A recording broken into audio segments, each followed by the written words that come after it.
So before we get started, couple notes of housekeeping. For those of you who may have noticed, I was gone for like a week and a half. Why? Because once again, TV Nippon decided to go after my little channel and bend me over and make me take in that sweet, sweet copyright strike dick. Once again, though, I was able to get rid of 2 of the copyright strikes and get my channel back, hence why that last video was so late and where I basically just didn't hide that that's what happened.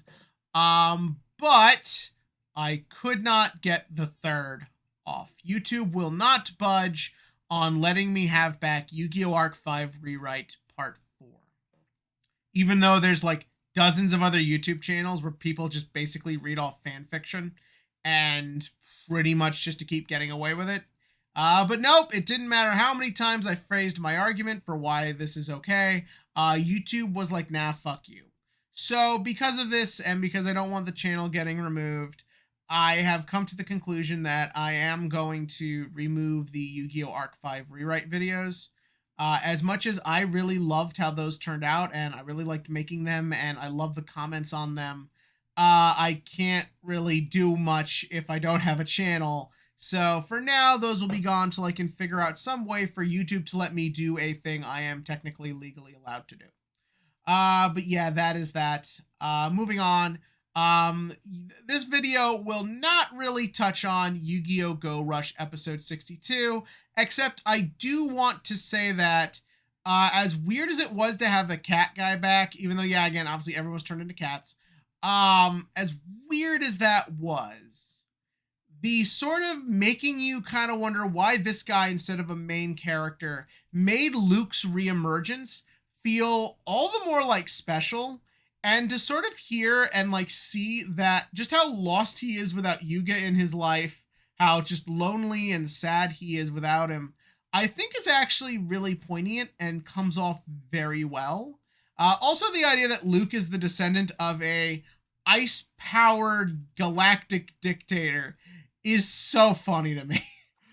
But yeah, no, that was that. As for why I don't want to cover that episode anymore, it is because there is a thing that was said, and a bit of a retcon that was made, that I think deserves its own fucking video. I think we will rant about something that happened in that episode, but we will save that for another day.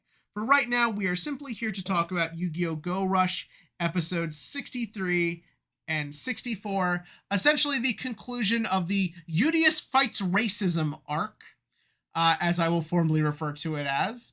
And I'm going to be straight up honest with y'all. For what this is, a toy commercial shonen about a weird alien guy who plays card games, and also a show that has been wildly all over the place in terms of quality, I thought this was actually done pretty damn well. Is it the greatest metaphor for society and its issues I've ever seen? Motherfuck no. But I think for what it is trying to do, the message it is trying to convey, I think it did a pretty good job, and we're going to talk about why. So first up, we must begin where the episode begins with all 3 of the other heroes turned into cat/cards. It is up to Udius to team up with Damamu to take out Phaser. I would have liked more from Damamu during this whole thing. It was kind of weird he was here, or they were here, whatever. It was kind of a weird inclusion, but yeah, just because like they didn't do anything, I have nothing else to say. It was a weird thing to do and then not do anything with it. But yeah, so Udius goes to face Phaser, and the first thing that happens is that the minute Phaser takes damage, he reveals that every time he takes damage, he will shoot an alien refugee into space to die in the cold vacuum of fucking space. That is fucked up, but not nearly as fucked up as the other side of things, which is every time Udius takes damage, he will shove a alien freakazoid into the general public so the public will riot and potentially beat it to death. Holy fuck! This is not for children. Did you hear me, Yuga? It's not for children, you piece of shit. No, we'll save that rant for another day. But yeah, so that's what's going on here. And it is just a really interesting sort of plot point. The idea that Phaser is such a fucking hateable piece of shit. And the show never wants you to like him, which I genuinely respect. They never tried to make him a sympathetic villain. He is a asshole from start to finish. But the idea that he is willing to go this far to prove his point, to sort of prove his fucked up idea that the earth should be for earthlings and this is the world being perfect and blah, blah, blah. All these things feel like a metaphor for real life. Now, if you'll excuse me, I do have to get a little real world current issue here for a minute. But currently, Japan is dealing with the same sort of refugee crisis a lot of the world is. There's a lot of people being like, hey, can we just come here because we have nowhere else to go? And a lot of the Japanese public, especially the older generation, are like, fuck you, no, this is for us, only us. Japan has a lot of issues with far-right nationalist politics these days, and it did feel like this show was trying to address it, albeit in a very simplified manner. But so effectively what happens is that Phaser has set up this just Joker-style scenario to prove his point and make Udius suffer and all this, like, again, not kid shit. But then things go in a very different direction. The first thing that happens, obviously, Manabu and the rest of the Valkyrians save the Jersey Devils, which is good because they are perfect and I do not want them to leave my life. But then they show up, and that's how you get Zuijo there to be like the mentor father figure character for the 2 episodes. But the other thing that happens, and I think this is very interesting, is that the people aren't afraid of the aliens. They're just kind of like, oh yeah, we kind of had a feeling this shit was going on between all the UTS and all the other weird shit around here that, yeah, it just kind of makes sense. And you know what? I feel there is a lot of truth and basis in reality for that. So, yeah, if you view the aliens as the clear metaphor they are for just marginalized groups and other people who have suffered under the majority just not liking them, I think there is a lot of truth to just what ultimately changes that. It's not everyone making their big grandstand and their big speech about people they don't know. It's getting to know these people. It is getting to realize that they exist and they are part of this world just like you, and then learning to just accept them through just the natural state of knowing them. I hope I'm making sense, but I feel like there just is a lot of truth to this. You see this in this country. Like, ultimately, what allows for people to live as equals is they have to view each other as equals, not just some sad group to pity, but as other people and other living things. So to see that people can get along with the aliens, that they can learn to just live with them, I think is very poignant and very strong, especially coming from a country, Japan in this case, for where the show comes from, coming from a country that is having a lot of people who have never been exposed to other races of people and immigrants and all these different things, and therefore will not accept them, to see that the younger generation will, because they have grown up and been exposed to these types of people and all these different world concepts, I think is a very poignant form of social commentary. Again, for what Yu-Gi-Oh! Is. This is obviously a very simplified representation of a very real world thing. But so yeah, that's what's going on there. And the idea that that's kind of what informs the rest of what happens for these 2 episodes, I think is a really nice, poignant thing, because effectively Phaser is shown in that scene that he is wrong.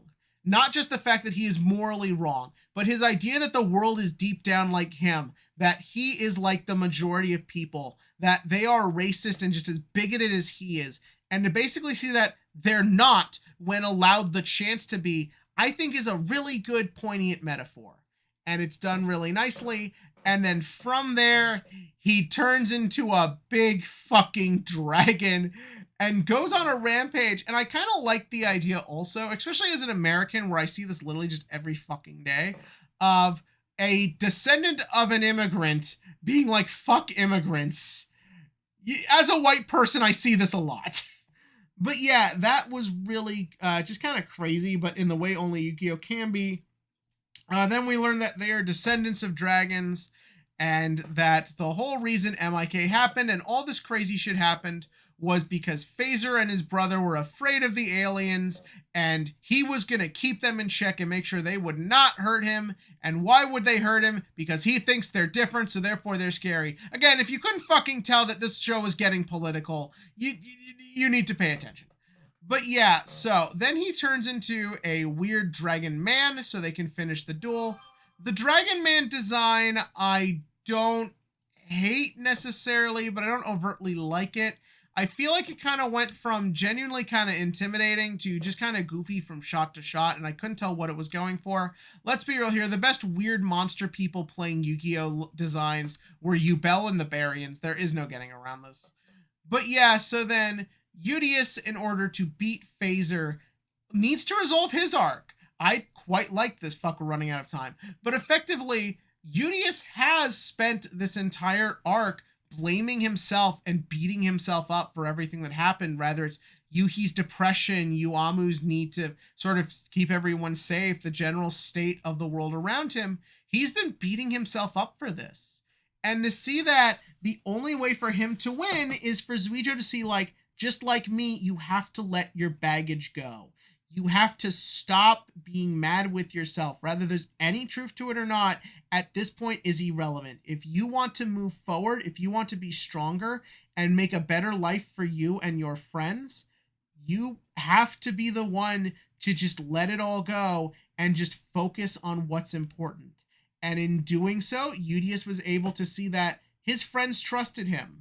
That even if Yuhi can get mad at him, or Yuamu can be overwhelmed, or all these different things can happen, that their friendship and their bond is more important and can power through, I think is really well done, and is probably the first time I've really felt the connection between these three as characters. Also, Yuga was just there because Yuga. But yeah, so the duel ends with a pretty cool climax where we then see Dragon Bones. I assume the hand from the Netflix Marvel stuff will be after him. And then everybody glows, and they basically say, forget about Phaser. He's not going to do anything important after this. Mixed feelings about that. We'll see how it goes. And then the episode ends. But yeah, that was this week's episode. Oh yeah, it ends on that ominous note of what's in that giant rock. We'll probably find out more next week. But yeah, that was these 2 episodes of Yu-Gi-Oh! Go Rush. I just really liked it. I thought it was a well-done metaphor, a well-done message in a show that doesn't have to. Is it simplistic? Yes, but I think sometimes the simple message is probably the one we need to hear the most.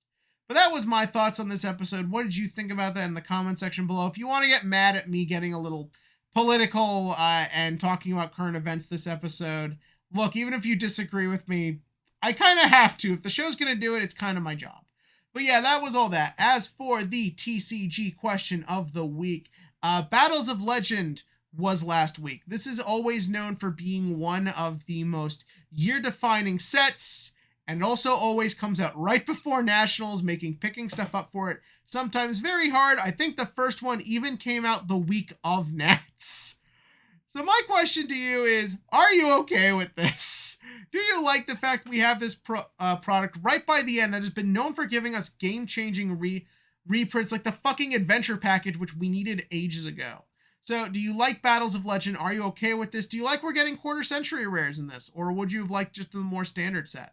Tell me about that in the comment section below. And as always, click to like, click to subscribe, and join me next week for what will probably be a filler.